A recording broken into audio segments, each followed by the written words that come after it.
Hello, everybody, and welcome to the Bet Right Sports Betting Podcast presented by the Six Pack Media Coverage Network. It's your host, Jeff Farrell, here with my co-host, Andrew Tanzi, coming at you to break down the first round of the NFL playoffs, wild card weekend, a wild season, Rue. We made it. How you feeling about the playoffs?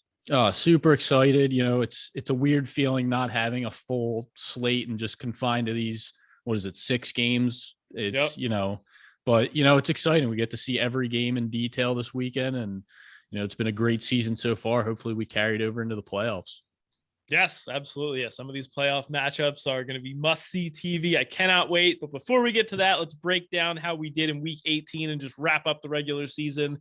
Our debate of the week, boy, this is just, you couldn't make it any closer. Coming down to the wire, we had the Chargers and the Raiders. I had the Raiders at +3, so I get a win, all tied up at 6. How'd you feel about the Chargers in that game? Were you annoyed that they didn't make the playoffs? I'll get to them shortly. Okay. All right. We'll see. I'll get to the Raiders in a little bit shortly. So we'll talk about that one soon.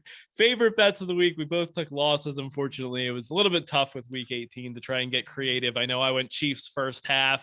It looked good early, and then all of a sudden Drew Lock morphed into like peak Michael Vick and ran for 2 touchdowns. And you had the Packers plus half a point in the first quarter and the money line in the first half. And apparently Aaron Rodgers couldn't take down the Detroit Lions in the first half. I was so mad at myself for this because I felt like I did so well on my straight spread bets this week. Like I love the Steelers. I love the Seahawks. Was big on the Niners. And I tried to almost take an easy way out taking this Packers one, and it backfired on me. Yeah, I feel like we both had incredible weeks, but then you look at like our favorite bets of the week, the prop sheet, like neither of us, like that doesn't really show. But like I had an awesome week this week. So. Same. So it worked out. Long shots of the week. Yes. Did come through big time here. The Steelers and Seahawks money line parlay +838, 7-10 on the year. Big win. Yeah, this one was awesome. I mean, like I said, I felt that Steelers game was pretty much a coin flip game. The spread seemed a lot higher than it should. And I just thought the Seahawks were going to come out and play loose. And it's exactly what they did. They went out with a bang there. And that was an awesome hit at +800 to end the year. So I hope some people out there took that. Yeah, I did some of those money line round robins and stuff that we talked about. Definitely a few of the bigger dogs hit. I did not include Jacksonville. Still had some good ones. I took a loss on my long shot. Of course, Amon-Ra St. Brown obviously came through with over receiving yards and a touchdown. I got greedy and threw in the Packers first half money line, and that ruined me. So shout out to Amon-Ra. We'll see you next season. Not going to know what to do without betting them on this week, but we move on. Chalk Donkey Parlay took a loss, 6-6 on the year. Thank you to the Indianapolis Colts, the only leg that did not come through. Of course, the one that was like a -1,200 or whatever. Disgusting. Prop sheet, 7-6 on the week, 120-70 overall. We had some of the most brutal beats imaginable on this prop sheet. Carson Wentz had 8 passing attempts in the first half, and only because of his own incompetence, he ended up getting exactly 29 pass attempts, hit the over by half, and we had the under. Deontay Foreman had 71 yards at one point in the game, comes in on the final drive, gets 1 carry for -2 yards. Then they bring in Dontrell Hilliard, who gets 4 carries for 23 yards. Foreman never sees the field again and goes under by half a yard. And then Big Ben gets like 70 yards in overtime to lose. Like, I mean, this should have been like a 10-3 week. It was just bad beat after bad beat. Unbelievable. Yeah, they all hurt too. I don't think one hurt more than the other. Like the Big Ben, it was spot on. He wasn't, it was an easy under, and Foreman was killer because we grabbed him right away on DraftKings at 69.5. He actually opened at 67 on FanDuel. So we missed out on that, not getting the best line. But yeah, it's sometimes some weeks, that's how it ends up. But on we move. Yes, on we move. All right, let's go to our heroes and zeros of the week. Start us off with your hero of week number 18. Jimmy G leading the game-tying drive under 2 minutes and then taking care of business in overtime. We were both pretty big on the 49ers this week. And when they got the ball back, I think I sent you a text that, what could go wrong? Jimmy G has to lead the game-tying drive here. And he came through and they took care of business in overtime. So Jimmy G, my hero of the week, getting his team a playoff berth. All right, my hero of the week, I'm going to go with Derek Carr in a game where the LA Chargers hit the absolute nuts in terms of fourth down efficiency. I know they had the 1 4th down at like their own 20-yard line that they didn't convert, but 6 of 7 on fourth downs. It seemed like everything was stacked against the Raiders. The whole world was on the Chargers, I felt like, but Derek Carr somehow pulled out a win, loses his number 1 wide receiver in a huge controversy, loses his coach in the middle of the season with a controversy. Darren Waller missed a bunch of weeks on the season.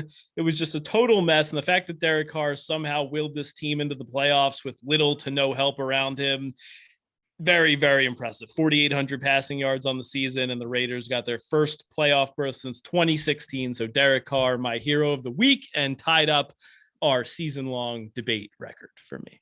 All right, perfect segue into my zero of the week for the second time this year. Brandon freaking Staley, Mr. I'm smarter than everyone else in the entire world and think it's a good idea to go for it on fourth down on my own 18-yard line in a one-score game. It's not like they're losing by 2 scores. He doesn't trust his defense. This wasn't the fourth quarter with 3 minutes left. Gifting luckily the defense held them to a field goal after, but still that's gifting 3 points in a game that ended up going to overtime. And I feel like that dumb decision got overshadowed by the fact that this dude took that time out at the end of the game because he said he made so many dumb decisions you couldn't decide which one to complain about. He said they didn't have the right personnel on the field to stop the run, so he calls a timeout, I guess gets the right personnel out there, and they let up a 10-yard run. So I don't know. It was just the quarterback kneel down's a dangerous play. They had to make sure they had the right personnel in there to stop the kneel down. Yeah, it's just crazy that, I understand that early in the season, some of the decisions he made going for it on fourth down may have won them games. But, you just look at the games down the stretch here, that Chiefs game and now this Raiders game, two games where going for it on fourth down and making these dumb decisions arguably cost this team the playoffs. So I really do feel bad for Justin Herbert because I thought he played a phenomenal game, had a great season despite some ups and downs. But yeah, Brandon Staley, I mean, you can't justify some of these decisions. I don't know what numbers he's looking at to make these decisions, but they're wrong. And you brought up a great point because you're saying, like, how much of a sample size do you have of teams that have gone for it on fourth down on their own 18-yard line in a one-score game? There's not enough of a sample size to have numbers that are reliable to tell you to go for it there. Right. You say the analytics back it up. Like, where are you getting these analytic numbers for? Like, are you just looking at historical data of like teams in this situation? Like you just said, how many teams have been in that situation late in the third quarter on their own 18 and went for it on fourth down that you could realistically have a large enough sample size to get an analytical number from? Like, it just, whole thing makes no sense. I feel like every time anyone bought into this Chargers team all season and felt like they were getting some momentum, they had a huge letdown game, and no better example than Sunday Night Football with everything on the line. Yeah. So they will go home. See you next year. My zero of the week, another person who's heading home, Carson Wentz. I know we've brought him up a bunch on this podcast, but as an Eagles fan, what do you want me to do? 17 for 29 passing, 185 yards, an interception, and a brutal fumble against the Jacksonville Jaguars.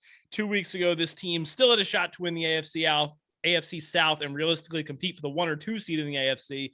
Now their season win total under 9.5 came home. Colts to miss the playoffs came home at like plus 120. And the Eagles got a first round pick out of all this. Carson Wentz, zero of the week. Yeah, and it's funny. He was in Philadelphia, and the big thing, that was the big argument in favor of Wentz is that he didn't have any weapons. They didn't run the ball enough. Well, now you're in Indianapolis. Okay, they don't have the best receivers on the outside, but he has Michael Pittman, who's a great wide receiver for that offense. The best running and back. You have the best running back in the NFL and arguably the best run game.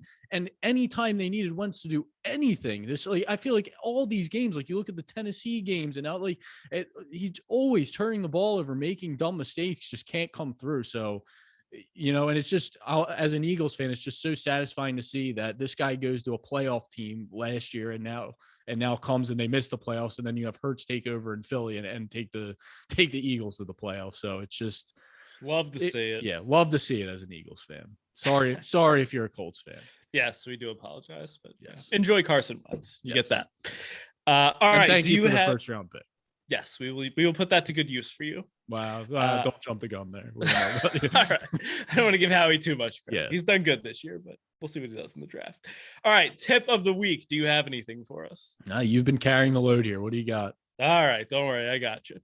My tip of the week here, and I don't want to be too much of a downer. This is obviously a show about sports betting. That's what we do. That's what we're going to do. But my tip of the week is do not go crazy betting in the NFL playoffs. And I say that because I made this mistake last year. I had a very good season last season. I felt super confident heading into the playoffs.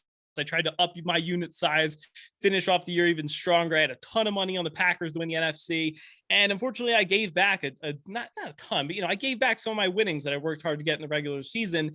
And you just have to remember that, like, when we have 18 weeks of data on these teams, like the numbers that you're seeing are probably going to be a lot more efficient. You're not seeing these openers like we've seen all season where a spread's moving 4 or 5 points on the openers because the market's way off. Like, a lot of these games are opening and they're kind of staying in the same range. There's probably not a ton of value, especially on these spreads and totals. So we're certainly going to go through all the games. I'm definitely going to have bets on them. Just remember that when you're making these bets, the markets are going to be more efficient. It's probably not the time to double or triple your unit size just because you've had a good season. So, just maybe tone down your volume of bets a little bit. Maybe don't go too crazy or, up your units, anything like that. I was going to save this one for the Super Bowl because that's where I made the mistake. That was the worst one. Yes. Yeah. You and I both, that's a lesson I learned from last year is, that was when they released the alternate receiving and rushing totals in the same game parlay. And we're like, Travis Kelce, alt 60 yards. How can it lose? And they all lost. Yeah. So if these games, because you're still limited to a narrow slate of games, if you're wrong on the game script of one of these games and you have props based on that game script, you bet the spread based on it, the total based on it, you're setting yourself up for a bad weekend. Yeah. So just be smart about it. Definitely have some fun with it, but don't necessarily think that you're going to win a ton of money just because you've had a good regular season in the postseason. All right. Ready to dive into this playoff slate? Oh yeah, let's do it. All right. Before we dive in, I would just like to make it clear that this playoff schedule, the way that the NFL set this up, is horrendous. The Raiders had a Sunday night game and now play on Saturday. The 3 teams that played on Saturday last week all play on Sunday. The Sunday night football game, which is supposed to be the prime game of the week, is the worst game of the week. Like, none of this makes any sense to me. Yeah. Bad job, NFL. Failed on many accounts here. All right. First game, Saturday afternoon here. Let's go Raiders and the Bengals. The Bengals opened as 6.5-point favorites. They're down to 4.5 now. The over-under is 49. Potentially have some weather here. Looks like it's going to be pretty cold, maybe in the mid-20s in Cincinnati, a little bit of wind, but it doesn't look like it's going to be anything crazy where you need to go hammer the under or anything like that. These two teams played back in week 11. That was the game that was fairly close for most of the game, but the Bengals ended up pulling away late. They won 32-13. Joe Mixon ran all over the Raiders, 30 carries for 123 yards. Rue, Bengals laying 4.5 here. Do you have a play on the side or total? So before I get to that, an interesting stat over the last 3 seasons on Wild Card Weekend, road underdogs are actually 14-2 against the spread. So I thought that was pretty interesting. Wow. That being said, I took the home favorite here in the Bengals at -4.5. Look, making a good case already. Look, and you touched on it, the scheduling here, just a brutal spot for the Raiders. I mean, you come off that emotional overtime tough fought win. You have your defense that just played 90 plus snaps. Basically, that fourth quarter and overtime, I was getting tired watching, the last drive where the Chargers ran 19 plays in regulation to tie the game. It's just, what is this Raiders defense? And I know you can say, yeah, it's almost a week later, but look, second half of this game, I don't know what this Raiders defense is going to look like.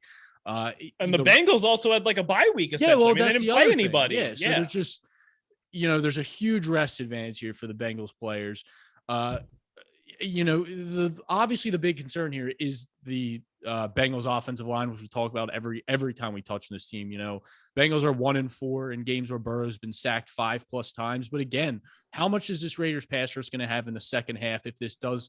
If it's a close game going into the fourth quarter, I think the Bengals are going to, be fresher and be able to pull away in this situation. And offensively, I still think this Raiders, I still don't believe in this Raiders team. 3 times over 20 points since their bye week, and 2 of them, the other team had 100+ penalty yards in the games. You saw it with the Chargers on Sunday, again, similar to that Cowboys game. It was just pass interferences, extending drives, giving them first downs. And so I know a lot of that was without Waller over that course, but I still don't believe in this offense. And if you don't bail them out and you make them make plays and sustain drives and don't let them hit those big plays they were getting in the start of the season, I think this is, an average team at best. I don't think the Raiders are much better than average team. So give me the well-rested Bengals team here who, Burrow's riding hot. He's got his connection back with Chase. And the only thing I'll say here is I don't want to see Zach Taylor, like he's done at times this year, get stubborn with the run. I know you ran all over this team last time, but this run defense has been a lot better for the Raiders. Take advantage of their tired, weak secondary, and I think the Bengals could have a ton of success here. Yeah, and you do have, first-time quarterback, first-time coach in their, first career playoff matchup on both sides. So ton of inexperience here. I think I'm leaning towards the opposite side of you. I've not pulled the trigger yet. I kind of want to see if a 6 will pop back up, see where the number goes. There's still some 5.5 flying around on some books, but I think I'm leaning towards the Raiders here. And I know you mentioned it, but the real critical matchup for me in this game is the Raiders pass rush against the Bengals offensive line. The Bengals allowed 55 sacks this season, third most in the NFL. No quarterback was sacked more than Joe Burrow this season. You're going to have Max Crosby flying around the edge. Yannick Ngakoue had double-digit sacks this season. Burrow's coming off a knee injury. I know he's been practicing, but maybe he has a little bit less limited mobility. I just think they could really wreak havoc. And I also found the stat that Joe Burrow is the best quarterback in the league this season against the blitz. So the key to defending the Bengals is to be able to create pressure with your front four. The Raiders blitz at the lowest rate of any team in the league. They've had a ton of success generating pressure with their front four. So I think if you can get Burrow off his spot, he's going to be able to take some sacks. You mentioned the spot or the stat about him in games when he takes 5 or more sacks. And I think this Raiders run defense is they're improving enough to where I think they can slow Joe Mixon down. I think this is going to be a lower scoring game. I'm leaning towards the under. I'm leaning towards the Raiders. I'm going to kind of wait and see where the market goes, but I think I'm going to be on the under, and I think I'm going to be on the Raiders if I can get a 6. If not, I may look to play them live. Maybe the Bengals go up and I can get a 6 that way. The only thing I'll say about, this team that doesn't blitz, like you said, and I had the same stat here, they only blitz on 12% of plays, which is, the next closest to them is the Eagles at 18%. So that's a pretty big gap there between where they are. But it's now that pass rush. And I know it's been like this all year, but again, you just need to factor in this spot, like not only the short week, but you have a dome team traveling, playing this cold weather. Your pass rush is now solely on these 4 guys up front. It's solely on Crosby and Ngakoue. You're not bringing those extra guys to help get pressure. So these guys, they can't take any snaps off. They're out there gassed. I mean, only naturally, as good as they are, as bad as the Bengals offensive line is, I think the pass rush is going to take somewhat of a hit this week. We'll see. I don't know. I think they can hold up. I feel like people have been doubting the Raiders all year, and they're getting a lot of points here. And I was originally leaning the Raiders this week, especially when it leaning all kinds of ways. Yeah, especially when it opened at 6. But I don't know. Once I dug into it more, I like the Bengals at home here. All right. See what happens. Any prop looks for you in this game? Yeah, the one lean I haven't played it yet is T. Higgins over 65.5 receiving yards. Raiders are a zone-heavy team, and he is the team leader in yards per route run against zone.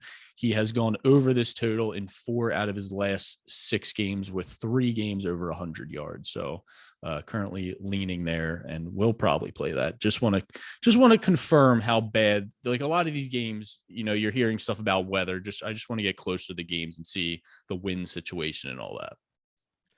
Sorry, there's like a giant spider crawling on my computer right now. Oh my God. Just popped up out of nowhere. All right. Flicked it out of there. I don't have any props on this game. I'm thinking about looking at some unders. Like I said, I think this is going to be a lower scoring game, but I have not found anything that really jumped off the page. So I might just stick with the side and total on this one. All right. Ready to move on? Yep. All right. Saturday night. We're hanging out in the AFC East. The New England Patriots against the Buffalo Bills, part 3. Bills are 4-point home favorites. The over-under is hanging out at 44.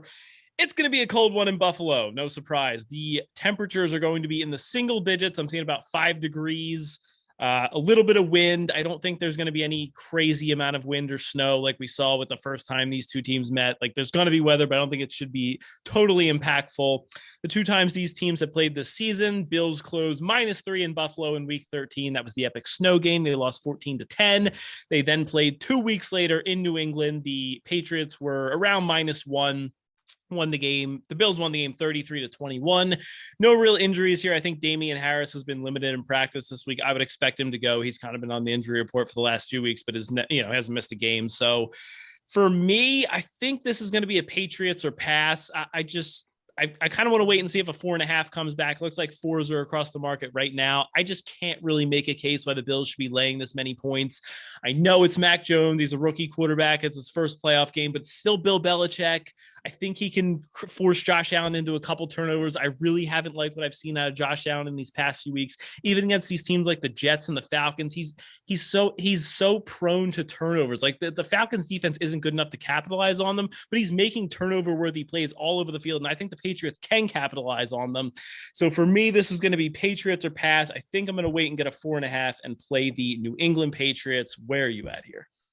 Yeah, I'm with you. This is Patriots or pass for me. I am trying out some unconventional teasers here in the playoffs. So I did tease the Patriots above 10 to 10.5 when it was at 4.5 earlier in the week. So yeah, like you, I haven't seen anything from Josh Allen that warrants this team to be 4.5 point favorites here. And look, the Patriots, they are a little concerning to me. They've lost 3 out of their last 4 games. The rookie quarterback on the road making his first start. But look, over the last month, Josh Allen did have a good start against his Patriots team, but outside of that, not great. You brought up the Jets and Falcons game, 2 of the worst defenses in the league. Yeah. In those games, 49% completion percentage, 5 yards per pass, 2 touchdowns, and 3 interceptions. And so, we can talk about the Patriots defense being overrated based on some of the schedules they've played. They're a ton better than the Falcons and Jets. So now you add in single degree weather, which I do think has somewhat of an effect here. A Bills team that's in these types of games like this, we've seen them commit to the run against lesser opponents like the Jets and Falcons, but I don't know that they will in this game. I think Josh Allen could have a big game running the ball. Over the last month or so, he's been running a ton. So that's one prop I'll touch on at the end here. But I just don't think, and I feel like I've said this both times they play this year, I don't think there's a huge edge either way for either of these teams that you can make a case that either of them should be favored by more than a field goal. So I'm with you. I think the value does lie with the Patriots. I haven't pulled the trigger yet, but I probably will by the end of the week, honestly. And if anything, I mean, again, we're not expecting like a blizzard or anything like the first time these two teams met, but I think this weather favors the Patriots. Like they're a team that's more run heavy. They're willing to commit to the run. We know the Bills are stubborn enough to try and pass the ball on every play, even if the weather doesn't say it's a smart play. So, I think if the weather is going to be really freezing cold, there is going to be some wind, maybe it snows. I think that favors the Patriots. So I would like them even more if that's the case. Yeah. And the Patriots ran, I know we had the win game where they ran every play, but the second game where it was more of an open gameplay, and Damian Harris still ran for over 100 yards. So I don't think they're going to have a ton of problems getting it going on the ground here and taking some pressure off Mac Jones. Yeah, absolutely. All right. Props for you in this one. I think we will have a couple. So definitely Josh Allen. I was waiting for them all week. I don't know if I missed the opener, but I got his rush yards at 45.5, and I took his rush attempts, which I like even more, over 7.5. Over the last 5 games, he's averaging 9 rushes for 68 yards per game, and he only has 1 game with less than 60 yards in that span. So absolutely love that. That was a huge key, him running the ball. I think he had 12 attempts against the Patriots in that last matchup. So I think that's going to be a huge emphasis on the game plan. A lot of design runs for Josh Allen. So rush attempts for him is probably one of my favorite props of the week. Yeah, I had the exact same thing. Apparently they actually opened this line at 27.5 in some states, but I don't think it was rush ever yards? available. Yes. What? On FanDuel. Yeah, apparently. Wow. And then they took it down like immediately and it hasn't popped up since. So I'm trying to see where they reopen it. I got it at 45.5. That's on DraftKings. I haven't seen it on FanDuel. FanDuel. Yeah, I'm trying to see if they'll give us something in the 30s. Even if you have to go with the temps, I'm fine with that. I was ready to take it anything 7.5 under 50. So the yards. Yeah. Yeah, I like that. The only other one I had here was Damian Harris. I don't mind his rush yards. I played that a little bit at 58.5, but I think his touchdown prop is definitely priced too high. I know Dave, friend of the show, was on with us earlier this season, brought this up to us. He is plus 115 right now on FanDuel. There's actually a plus 130 available on Fox Bet for Damian Harris to score a touchdown. He has 15 rushing touchdowns on the season. He's typically been lined anywhere from like plus 100 to minus 130 in some of these matchups. So I think anything at plus money, especially at, decent plus money, if we have here plus 130 on Fox Bet, I think those are awesome odds for Damian Harris. We know if the Patriots sit down to the goal line, they're probably going to try and run it in rather than throw it with Mac Jones. So. Yeah, we got to get Dave back on the show. We'll get Dave. I'm making the maybe call next now. week. We'll bring Dave on for next week. I'm making the call now. All Dave, right. Dave, if you're listening, clear your schedule. Yeah, we don't have a ton of games, so we might as well have someone on, have some fun. All right, ready to go to Sunday? Yeah. All right, our Philadelphia Eagles in the playoffs against Tampa Bay Buccaneers. Bucs are 8.5-point home favorites. The over-under is down to 46. The weather here is all kinds of crazy. I bet this early in the week, but I didn't know there was going to be weather. Now apparently there's 60 degrees. Apparently wind around 15 to 20 miles an hour, maybe some gusts of up to 25, decent chance for rain. So we'll see what actually happens. A lot of time this weather gets all hyped up and then you get to the game and it doesn't really come to fruition, but just keep it in mind if you are going to bet the game, bet the total. Couple injury notes here. Miles Sanders is questionable with a hand injury. He was at practice today, so it's trending like he's going to be playing. And then for the Bucs, Lenny Fournette is going to be in. It sounds like Shaq Barrett and JPP are expected to play. Levante David probably questionable, but I think trending in the right direction. And then Mike Evans should be good to go for the receiving core. What do you have here? Do you have a play on the side or total of this one? Bucs laying 8.5. Well, this is a weird line to me. Well, for one, all year the Eagles were getting heavy money and dropping. So I jumped on this at 8. Now it's 9.5 at some books. And it's strange that with news of weather and a total dropping that the spread is going up. I just find that very strange. So, I wish I didn't jump the gun on it, but I still feel really good about the Eagles at +8. If I didn't, I wouldn't have taken it. This is a different Eagles team from the first time these teams played. Tampa Bay is a run defense who we view as one of the top units in the league, and they are, despite they dropped to 12th in DVOA against the rush, which they were in top 5 for really most of the dropped last. That much? Yeah, so there's opportunity there. They're allowing 4.3 yards per carry, which is about league average. Now, there were games sprinkled in there where they had some injuries. I know Vita Vea missed a game or two, but I think this Eagles team, I think this offensive line, the way they've been run blocking, I really think they can run the ball against anyone right now. And I think Hurts' legs is, again, another quarterback with rushing ability is going to have a huge opportunity to take over this game. 10 rushes for 44 yards and 2 touchdowns in the first matchup against this team. So I do think the Eagles can have success running the ball. Stick with the run. Don't get away from it if they fall down early like they did last time. So I think that's a huge key. On the other side of the ball, I will say the Eagles defense does concern me a little bit in 2 areas. One, allowing the highest completion percentage in the league at 69%, which I don't think is a surprise based on some of the games they let up this year, and allowing the 9th highest third down conversion percentage, and Bucs are converting at the number 2 highest rate in the league. However, the losses of Antonio Brown and Chris Godwin, I think, should not be understated in this matchup. Eagles have a cornerback in Darius Slay who can at least contest Mike Evans. Maybe not fully take him away, but do enough on the outside to at least limit him, make Brady look somewhere else. I know you have Gronk in the middle, but outside of that, like on the outside, who is it? Rashad Perryman, Tyler Johnson. It's Gronk for me. If they can figure out a way to not let Gronk kill them, I think they'll hang it. Exactly. So, I think I really think the Eagles can compete in this game. They backdoor covered last time. I think at worst that's the opportunity you're going to get. You're going to have an opportunity to backdoor cover. Bucs in 5 games versus playoff teams this year, they are 4-1. The overall point differential is only 6 points, and the average margin of victory in those 4 games is only 4 points. And yes, I will not ignore the fact that the Eagles are 0-5 against playoff teams, not counting that last Dallas game last week, but a majority of those games early in the season. And it was early in the season, first-year quarterback, first-year head coach, figuring out the offense. Like I said, this team has just did a complete 180 mid-season. I think they're a much better team that can compete in this. And I know a lot of people are going to be on the Bucs this week, but I just think there's too many points. And I love the rain and possible wins, so bring it on. Yeah, I think the weather, again, this is another one where the weather helps the Eagles, kind of like we said it would help the Patriots. The Eagles obviously are going to lean on their run game. The Bucs want to throw the ball every single play. So I definitely think that helps the Eagles. And I think you brought up an interesting point. That was kind of what I was going to say. A lot of people are bringing up the Eagles against their record against playoff teams this season, but you can kind of make a strong case. I mean, the Eagles are just a completely different team. The only problem is they've kind of morphed into this different team while also having an incredibly easy schedule. So that may be boosting them up a little bit. The last time the Eagles played a team over 500 was week 9 against the Chargers, where they lost 27-24. I mean, you had Broncos, Saints, Giants, Jets, footballs, Giants. I mean, down the stretch, it was just a joke. So I think there's a good chance that the Eagles did morph into something that's, a pretty good team, but I think it's also, there's a potential that they may be a little bit overvalued just because of that.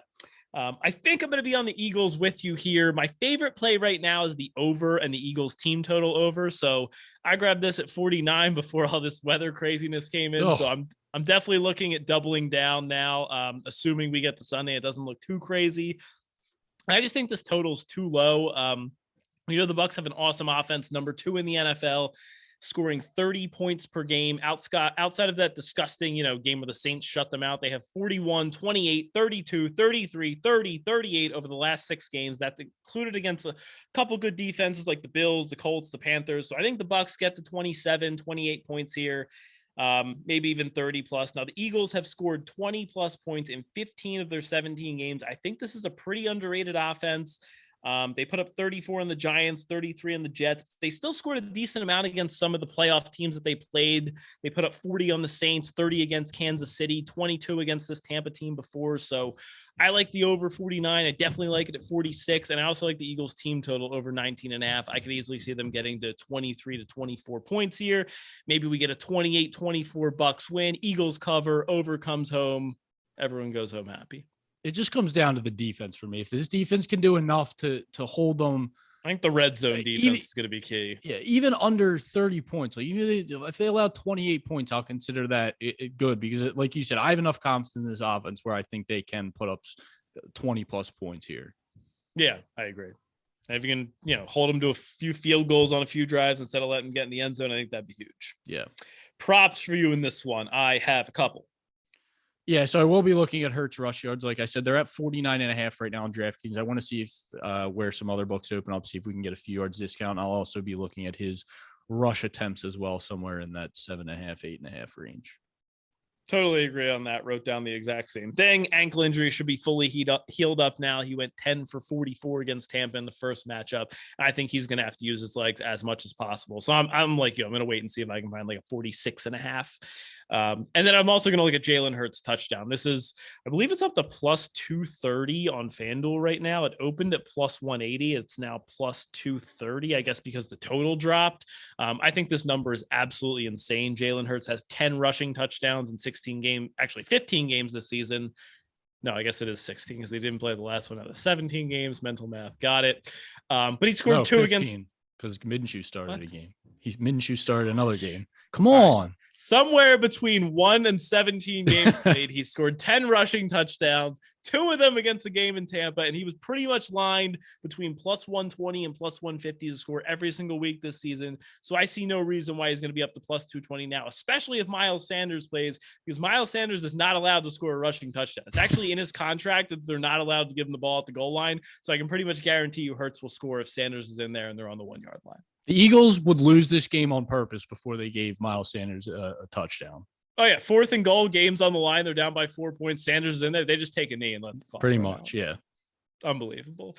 And then my other play here, Rob Gronkowski over receiving yards. This is in contention for my favorite bet of the week. This is criminally low, coming off back-to-back 10 target, 100 plus receiving yards games. And you're going to line him at 56.5 going up against an Eagles team that has been giving up yards to the tight end all season long. Like you said, Mike Evans is going to have a tough matchup. He's going to see a lot of Darius Slay.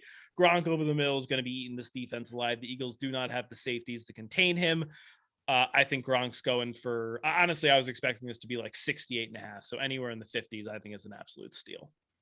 Yeah, I'm with you. I don't know if I have the confidence in Jonathan Gannon to draw up a game plan to, take out Gronk. What you don't. I mean, there's only so much you can do. Like, yeah, he doesn't have the personnel to you can't really double or triple cover him. Like Brady will find someone else to throw it to. Like, I don't know what Jonathan Gannon's supposed to be able to do. I don't know. That's his job, not ours. Do something, man. Come on. Maybe he will. He's been good the last few weeks. All right. Ready to move on? Yes. The Sunday afternoon game, the prime game of the week. The game. I mean, this game should be like a Super Bowl game. I feel this game is incredible. I cannot wait to watch this. The San Francisco 49ers against the Dallas Cowboys. Cowboys are 3-point favorites in Dallas. The over-under is 51. This game is going to be absolutely epic, and I can't wait. Injuries in this game. Not a ton for the Cowboys. The Niners, obviously their left tackle, Trent Williams, is going to be a big one to monitor. He did practice today, which is good news. And I think he's going to be a really important guy to get out there against the Cowboys pass rush, obviously with DeMarcus Lawrence, Randy Gregory, Micah Parsons. What do you have in this game? Do you have a play? Are you going back to the Niners that we rode last week, or is it time to take the most talented team in football at home? Oh boy, do I can't get me enough 49ers this week. This line to me, I with the way the 49ers have played, the way they look last week, and the way the Cowboys haven't looked good, I was expecting this to be closer to a pick 'em, to be honest with you. I think this 49ers team, I think the way they're grading out in the market has a lot to do with how, like, they had so many injuries throughout the season. So I think that factors into the way they're graded out. But these teams are equal, and you can make a case the 49ers are a better team. I mean, you start with Dallas, and we've talked about it. What has this offense done? This team is supposed to be, an elite offense in the league, and they just haven't been over the past 2 months of the season, or a month, 6 weeks, whatever you want to say. The only time they've performed are against the backups of the Eagles last week and against a COVID-destroyed Washington team. And, they had a Thanksgiving game against the Raiders where they put up 30 points. But outside of that, it's been a very middling average offense. And now you're going up, you can't run the ball. You're already struggling to run the ball with Zeke. And now you're going against the number 2 rush defense in DVOA, only allowing 4 yards per carry, 5th best in the league in stuff rate. And then a defensive line that has the 5th most sacks in the league. So 4th in adjusted sack rate. And it's just the trenches. And you look at the other side of the ball, San Francisco run game, they can run on anyone right now, just like the Eagles can. Dallas is 16th in DVOA against the rush here, 13th in adjusted line yards, allowing 4.5 yards per carry. That's how you neutralize this Cowboys pass rush. They have a great defensive line, but they have a great defensive line that rushes the pass. So these guys aren't good against the run. This is a pass rushing defensive line, and you can neutralize it by just pounding it right at them with Elijah Mitchell and Deebo Samuel. I absolutely love this matchup. The one weak point of the San Francisco team that continues to get pointed out is their secondary, but they've continued to overcome that, and they've beaten, they beat the Rams twice. They beat Minnesota. They beat Cincinnati. These are all teams that are top half of the league in pass DVOA on offense. So they found a way to overcome that. Their pass rush is good enough to help out that secondary, so they don't have to stay in coverage too long. San Francisco also has the number 1 red zone offense in the league, which is huge in the playoffs, because when you get down the red zone, you got to score touchdowns. They're scoring at a 66% rate in the red zone. Dallas defense is ranked just 21st in the red zone. Their only losses, San Francisco, over the last 2 months have come against Tennessee and Seattle. Both games, Jimmy G threw 2 interceptions. So that's the key for me. You have a Dallas defense that lives and dies on turnovers. You have a number 1 cornerback that lives and dies on turnovers. Outside of that, he's allowing the most yards out of any corner in the league. So 49ers take care of the ball. I think they win this game. And I don't want to say easily, but I would feel very comfortable with them winning this game if Jimmy G takes care of the ball. Rounded out, Jimmy G 13-4 against the spread, 12-5 straight up as an underdog. Kyle Shanahan 16-9 in his career as a road underdog. Follow the trends, follow the hot team. Give me the 49ers +3, +3.5, money line. Give me it all. Wow, that was a fantastic breakdown. We should clip that and put it in the Hall of Fame. I am with you 100%. I agree with everything you said. I grabbed the Niners at +3.5. I'm definitely going to be on their money line. Looks like we have a +140 out there right now. Like you said, I think this game is honestly a coin flip. I could easily see either team winning. The one thing that you didn't mention that I will mention is I think the 49ers have the ultimate X factor in football right now, Deebo Samuel. This guy can literally do everything. He is running the ball. He is catching the ball. He's throwing the ball. Like they just get this guy in space, get the ball in his hands, and good things happen. And on top of that, I know you brought up George Kittle a little bit. The Cowboys have struggled against the tight end this season. Their pass defense is very good, but they are 17th in DVOA against the tight end. So I think Kittle has a favorable matchup. I think you get the ball with Deebo in space. You hand it to Elijah Mitchell 20 times. You eat the clock. I think the 49ers are coming out with a win here. Props for you in this game. So I absolutely love one of my favorite bets of the week was Elijah Mitchell over 18.5 rush attempts, over 20 carries in 5 straight. I don't see any way the 49ers stray away from what's been working in this game plan, and they have a great matchup to just pound away. So I would play this up to 20.5 for Elijah Mitchell rush attempts. Absolutely love that. And then going back to your favorite bet. I'm finally in on this. Finally, Ezekiel Elliott under 52.5 rush yards. And this is where it's been lying recently. And I was honestly expecting this mid 40s, the way it's like the only time in the last 10 games he's rushed for over this number was against the Eagles backups last week. So now you're going against one of the best run defenses in the league. So get Zeke under rush yards. I'd probably play this down to 48.5. Love it. Yeah, definitely. I'm also going to wait for Zeke rushing plus receiving yards. Normally that'll come out later in the week. So you might get that and probably even the high 60s. His receiving line's normally like 14, 15 and a half. So maybe play the under rushing plus receiving yards as well. Totally with you on Elijah Mitchell. I mean, last week in the worst game script imaginable, down 17-3 at halftime, in comeback mode all game, still is 21 carries for 85 yards. If you can't find the rush attempts, I think the yards were in the mid 70s. I don't hate that at all. That's fine. And then I'm definitely going to play Debo over receiving yards. I think it's 59 and a half right now. He finished 5th in the NFL in receiving yards, despite spending like a 3-week stretch basically as the team's number 1 running back, who is only getting 2 or 3 targets a game. So being lined in the high 50s is disrespectful. Honestly, they're going to get this guy the ball and he makes plays happen, get it in his hands and get him in space, and he'll do the rest. So those are all the props for me in this one. One thing I'll add, and this is an outside chance. This is a long shot. One bet I made this week. If you think, I love this. If you think the 49ers have any shot to win the Super Bowl, and look, I understand it's an absolute gauntlet to get there. You got to win in Dallas, then you got to win in Green Bay, most likely. Then you got to win in Tampa Bay after that, possibly. These are 3 tough road games to win. But if you think they have any chance, the 49ers are currently 20-1 right now on DraftKings to win the Super Bowl. Debo Samuel is 80-1 to win Super Bowl MVP. Now, I like that better than taking the 49ers to win Super Bowl because those odds to me are just outrageous. Jimmy Garoppolo is 30-1. But, to me, Debo Samuel, if they get to the Super Bowl and they win, has just as much of a shot to win as Jimmy Garoppolo. He's the MVP of this team. There's no doubt. So I absolutely love those odds for Debo Samuel at 80-1. So I think that's a great bet to make if you are in on the 49ers at all. And you don't even have to place a big bet on it. It can be, I just placed like a quarter unit bet on it. It's still a huge payout based on the odds. So love that play. Love those odds. Can actually find it at 100-1 on BetMGM. Oh, okay. Even better. If you have access to that, even better. But yeah, totally with you. Love the breakdown. If the 49ers somehow make it to the Super Bowl, I think it's because Debo Samuel went absolutely wild and he deserves some respect. He is the MVP of this team in my mind. Yeah. Anything left to say? Nope. All right. Let's head on to Sunday Night Football. Boo. Was that a boo or an ooh? For this game, boo. Okay. I didn't know what noise you're making there. Going to Arrowhead, Chiefs, Steelers. Chiefs are 12.5-point home favorites. The over-under is 46.5. Weather here looks like it's going to be pretty cold, but nothing crazy. Weather temps in the high 20s. These two teams played a couple weeks ago. The Chiefs closed -10 in that game. Travis Kelce did not end up playing, but the Chiefs still won 36-10. It really wasn't even that close. The Steelers scored with like 3 minutes left in garbage time. Rue, do you know the last time that Mike Tomlin and Big Ben were a 12.5-point dog in their career, and what happened? Were they not? What were they to the Chiefs last time they played? I literally just said it. Oh, I didn't hear you say it. 10-point underdogs. Oh, so that was the last time they were double-digit underdogs. I said 12.5-point underdogs. Oh, okay. I don't know what. They were never 12.5-point underdogs in their career. We're moving into uncharted waters in the Mike Tomlin underdog narrative trend here. What do we do with this? You take the Chiefs or you don't bet the game. I mean, the Mike.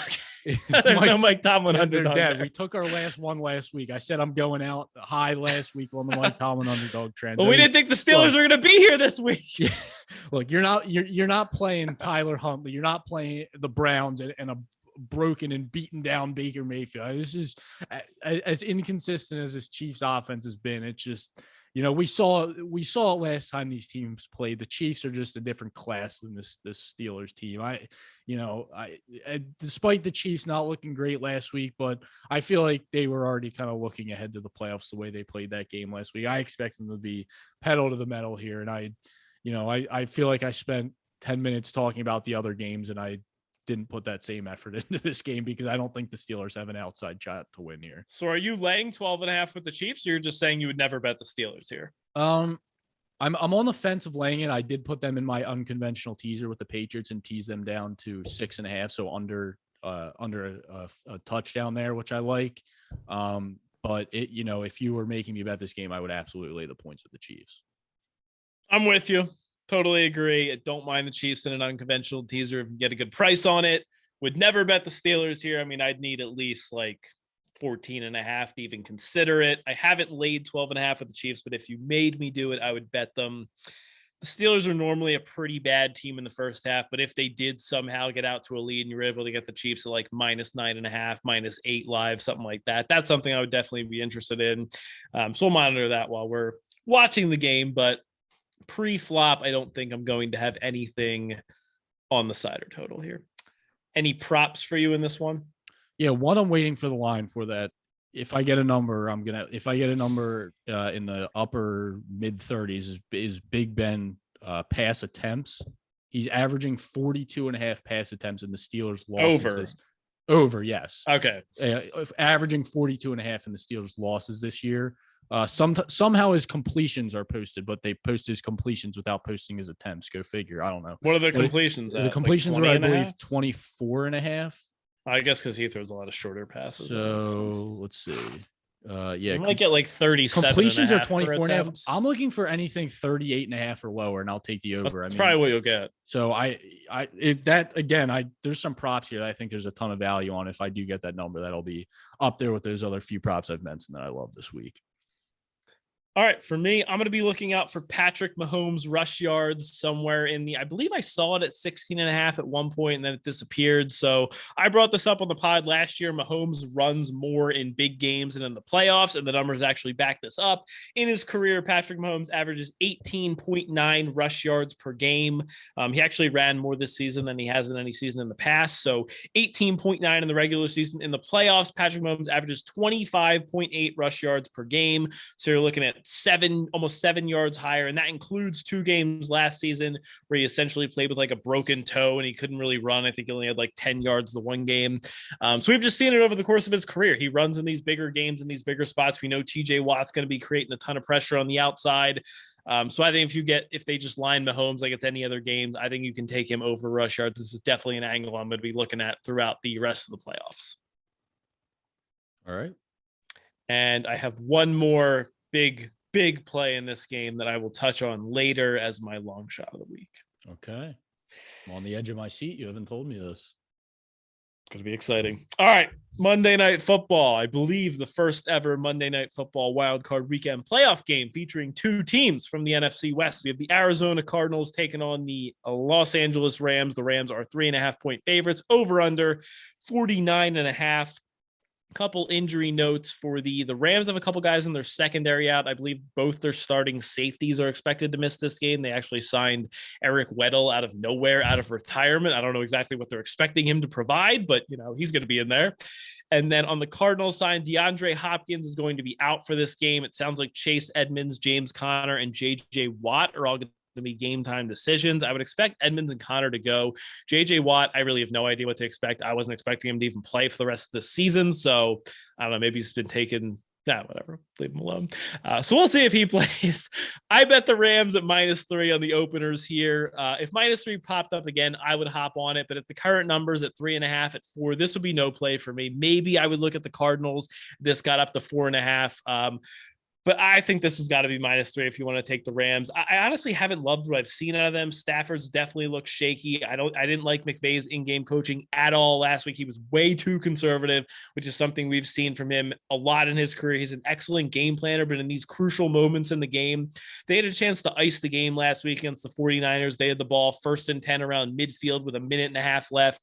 Did not even think about giving Cooper Kupp, the best receiver in football, a look. I thought they should have went his way and tried to ice the game. They did not.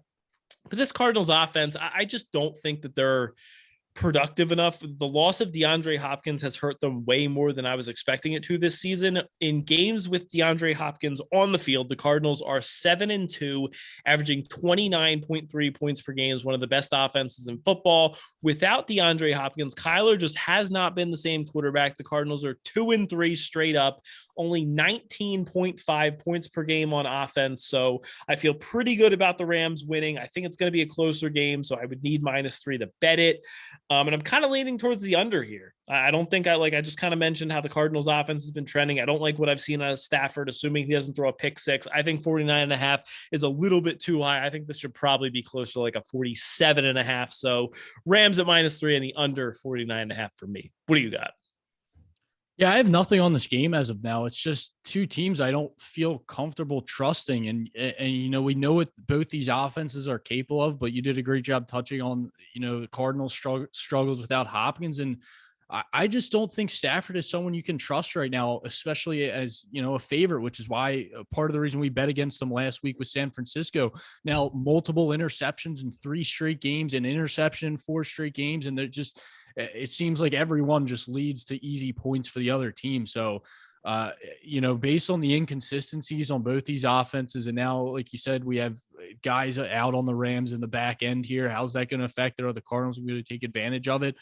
I don't know. I love Zach Ertz in this matchup based on those injuries. And now you have Eric Weddle playing safety, who hasn't played in 2 years. So that's one matchup I think could be big in this for the Cardinals. But in terms of my confidence in both these teams, it's not there slightly for either one. So I could see this being a very close game, or I could see one of these offenses getting on track here and running away with it. So right now, this game is just an all around pass for me, unfortunately. Do you have a buy point for either team? Like, is there a number that popped up for either side that's within range that you would take a bet on them at? Nothing realistic, honestly, because I don't think you're not going to get this close to a pick 'em, and you're not going to get this up near like a 6 or anything. So it's just as if it hangs in a dead range here. I don't want to lay over a field goal right now with the Rams, but even at a pick 'em, who's to say the Rams are that much better than the Cardinals right now? So I don't know. It's just. I can't get it. Come on, don't give me a pick 'em. The Rams are more likely to win than the Cardinals. Well, I'm just saying, to me, it's who's going to figure it out. Is either team going to figure it out? So right now, to me, these teams are just complete unknowns. I can't get a read on either team down the stretch of the season here. So as much as I want to have action on this game on a Monday, as of right now, I don't. All right. It's also Cliff Kingsbury and Kyler Murray's first ever playoff game. So teams I believe quarterbacks in their first playoff game have not fared well against the spread either in the last few years. I do not have official numbers on that, but I believe playoff games has Stafford played in? Not many. I mean, he's been in the league forever though. Yeah, I guess. It's not his first one. That's all I'm saying. I think he's played in maybe 2 of them. Yeah. Prop looks for you in this one? Yeah, Zach Ertz over 5.5 receptions at plus money. I absolutely love that. Over the last 4 weeks, 10 targets, 9 targets, 13 targets, 11 targets, and he's had at least 6 receptions in all those games. And like I said, injuries in the safety position, bringing in Eric Weddle, hasn't played in a couple of years. So Zach Ertz, I don't see any reason not to go back to him here. Yeah, I had the exact same thing written down. I am in agreement. That was all I had in this one. Yep. I was going to look at Kyler rush yards, but they opened up in the high 30s, low 40s, so it was too high for me. All right, anything left to say? No, should we do what's your overall prediction for the playoffs? Like, who do you have winning it? Who do you have coming out? Winning the whole thing? Yeah, what's the deal? All right, so in the NFC, let's see. I don't love the way that the matchup shook out. I was really hoping that I kind of like the Niners and the Cowboys, but the fact they're playing each other in the first round, I don't love that. Gosh, I'm still so hurt from last year with the Packers. I just had so much on them to win the NFC, and they choked it away. What do you have? Do you have a strong? I'm trying to process this in my mind. I don't have any futures bets in right now. Do you have a strong take on who's going to win the NFC? No, so like you, I do think the 49ers do have a realistic chance, but to win straight up, I think the Packers in Lambeau, I probably would take them to win it, as shaky as I am on their defense. And I do think the 49ers could have success running the ball, but I actually do like the Packers in a matchup with the Bucs, getting Jair Alexander back, kind of the same thing with the Eagles. You can put him on hit him on Evans, and you're just kind of limited to Gronk. I think the worst matchup for the Packers is the Niners. Oh yeah. Oh no, I completely agree with that. Yeah. So I think they're dangerous. If I'm any team in the NFC, that's the last team I want to see walk through that door. Yeah. So if they get past the 49ers and then you bring in a Bucs team who's been not great on the road compared to at home this year, I think the Packers can beat them. So Yeah, I'm with you. And honestly, round one for the Cowboys is just a brutal. Yeah, like to have to play screwed. To have to play the Niners in the first round is just it's a tough matchup for them. So, but right now, yeah, I'll stick with the Packers to come out of the NFC. All right, give me the Niners. All right, I like it. I'd love it because I would love those Debo Samuel bets to have a shot. Now, and just that would be incredible. Just full disclosure, I do have a futures bet from like week 4 or 5, I think, on the Cowboys to win the Super Bowl, like 15-1. But okay, you know, can root for that. You have something to root for no matter who wins in that game. Yeah. All right, what about the AFC? What do you got? I feel like I'm taking chalk here, but I think the Chiefs find a way to come out of the AFC as shaky as they've been. I don't trust Mac Jones, a rookie quarterback, to come out. I don't think the Bengals, it's their time. And I don't trust Josh Allen right now either. If I were to pick a second team, I would honestly think it would be the Titans because I think they have a realistic path to get out of there. But I'll say the Chiefs get it done. If the Chiefs play the Titans, you got a nice revenge spot there where I think the Chiefs can take care of business. Yeah, for me, I think it's going to be the Titans. I just think that the way that the bracket shook out, I just think that they're in such an incredible matchup. After the first round, they're likely going to play the Bengals or the Raiders, depending on who wins that game. But the Bills and the Chiefs, assuming they both win, they're going to have to go through each other. I think they're going to beat up on each other a little bit. The Titans have a much easier road if they get the Bengals at home. Derrick Henry is supposed to be coming back, and then they're going to be hosting a home playoff game. Yes, the Chiefs are a good team, but I think the Titans are in a really good spot here in the way that the bracket broke out, not having to see the Bills or the Chiefs until the AFC Championship game puts them in a really good spot. So I'm going to go with Titans against the Niners in the Super Bowl. Yeah, this year I think is a lot more fun than last year because you can make cases for teams like that, where last year it just seemed like it was, I mean, obviously the Packers, you weren't completely discounting them, but it felt like it was going to be Brady versus Mahomes the whole way. Well, kind of felt like it was going to be Rodgers versus Mahomes, but you know. Yeah. All right. So who do you have winning it all? Aaron Rodgers getting it done. All right. Been a long time since Aaron Rodgers got it done. I look back at like our preseason episode or our full season outlook episode, whatever you want to call it. And I'm just thinking of how we were talking about all the offseason stuff with the Packers and how we didn't like Packers futures because we weren't sure how things were going to shake out. And, here I am taking to win the Super Bowl. So it just shows how wrong we can be on some things and how right we can be on others. We knew this was possible. It wasn't like we were saying that they couldn't do this. It was just like there was so much unknowns. Like there was a version of this season where it plays out and like it's just a complete disaster. Like I still think that was a possibility. Put it this way. I was kicking myself for missing out on good odds for this team to win the division and their win totals and stuff like that because I felt like the market. Trust me, I know. I bet the Bears and the Vikings to win the division. You bet the Bears? Yeah, I bet the Bears. Yes, that's what happened this offseason when Aaron Rodgers was supposedly retiring. I bet the Bears and the Vikings to win the division. Yeah. The only good thing that came out of it was our Saints week 1 bets against over the Packers. Yeah. Luckily, that covered all the bad positions on the futures. So. Yeah. All right. Anything left to say? Big picture? Should we go to long shots and favorite bets? No, let's do it. All right. Long shot of the week. What do you got? Right. I'm going to be doubling up on the Niners for both of these. So I'm taking. Just bet the Niners in every way. It's a small slate. So look, I'm taking my spots where I like them. Debo Samuel to score a touchdown and the 49ers to win. It was around plus 250 when I last looked. Touchdown in 7 out of the last 10 games. You said it. He's the best, probably the best weapon in the league right now. And like I said, I like the 49ers to win this game. So Debo touchdown, 49ers win. Keep it simple.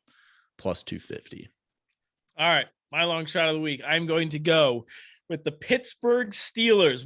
There's these wild card weekend specials on a lot of these sports books. I know it's up on DraftKings, FanDuel, and BetMGM right now. It should be up on most books that you have available. So I grabbed the Pittsburgh Steelers to be the lowest scoring team in the wild card round at plus 330 on BetMGM.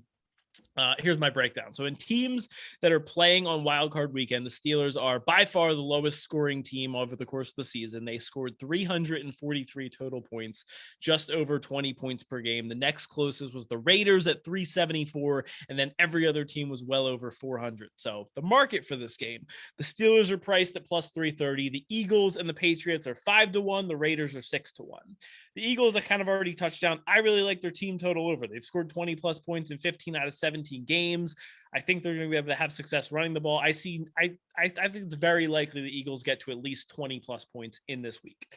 Patriots, they scored 24 and 50 points the last 2 weeks in 2 games against the Bills. They put up 14 in a blizzard, kind of throw that game out. They put up 21 the other game. So I think the Patriots can do enough, and I think they could even win that game. Then you have the Raiders. They just got Darren Waller back. They probably have an easier matchup against the Bengals defense. I think Derek Carr can do enough to get, into that 17 to 20 range, which leaves you with Pittsburgh. We know they only put up 10 points against this Chiefs team last time, and that included a garbage time touchdown to Deontay Johnson with like 2 minutes left in the game.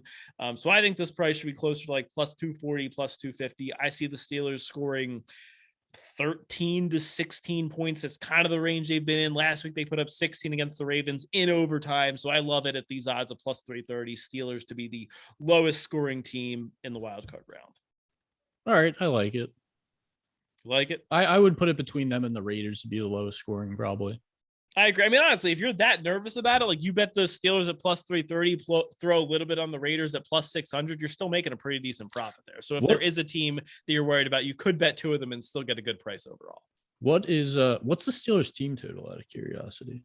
I believe it was 16.5. That was another. If you find a 17 or a 17.5, I definitely love that. I don't hate it at 16.5, but if you can get it over that total, maybe if the overall total in the game rises by a point or something on game day, I'd definitely look at Steelers team total under. I mean, you could probably, although it might be correlated, so you might not even boost the odds. You could probably do Steelers under 17.5 and Chief money line, but since it's correlated, it might not. I do that like minus 130. You get odds down a little bit, but yeah. All right, ready to go to our favorite bets of the week? Do I even need to say mine? Come on. Does it involve the 49ers? 49ers plus 3. Look, you all hear it. If the 49ers lay an egg here, it's not going to be a good week for me. So just know if you take them with me, I'll be suffering as well. So 49ers plus 3. I took them at plus 3.5 earlier in the week, and I took them on the money line. If a 3.5 pops up again before game time, I might dive back in for some more here. I would wait. If I was going to bet I think this game is more likely to go to 3.5 than 3. If you want to take the Niners here, I would wait. I really think we're going to see another 3.5 on Saturday or Sunday. So I would not be in a rush. I don't think you're going to lose the 3. Yeah. The Cowboys are, the Cowboys are one of those public teams that people love to bet on. So I'm with you. I wouldn't be surprised if 3.5 pops up on Sunday. And look, people have fresh in their minds Dak throwing 5 touchdown passes, regardless if it was against the Eagles B team, whatever you want to call it. Yeah, F team, whatever. Yeah. I'm also on the Niners here in terms of a side, but for my favorite bet of the week, just to give you something different, because I don't want to also take the Niners, I will go with a prop here. Rob Gronkowski over 56.5 receiving yards. Kind of touched on this, 10 plus targets, 100 plus yards in back-to-back games. Eagles are 5th worst in the NFL in terms of guarding the tight end position. I think Brady is going to look for his guy, Rob Gronkowski, over the middle, and Gronk is going for around 6 receptions, 80 yards. Maybe he'll throw in a touchdown there. So I love the over at 55.5. That'll be my favorite bet of the week. All right. So an FYI, you can do Steelers team total under and Chiefs to win at minus 145 on DraftKings. If you do the same thing, except instead of points, you do Steelers under 1.5 total touchdowns. It's plus 110 if that was a route you wanted to go. Nah, I wouldn't do the touchdowns.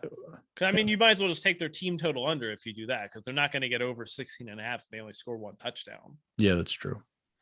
Especially if they're down. They're not going to kick field goals. If they're down 24-13, they're going to have to go for it. Didn't Mike Tomlin against the Chiefs last time kick a field goal when they were losing by 30 points? I'm pretty sure that's exactly what he did. Possibly. I'm like 90% sure they kicked the field, which, maybe regardless. they did. Hold on, let me pull it up here. I just want to see.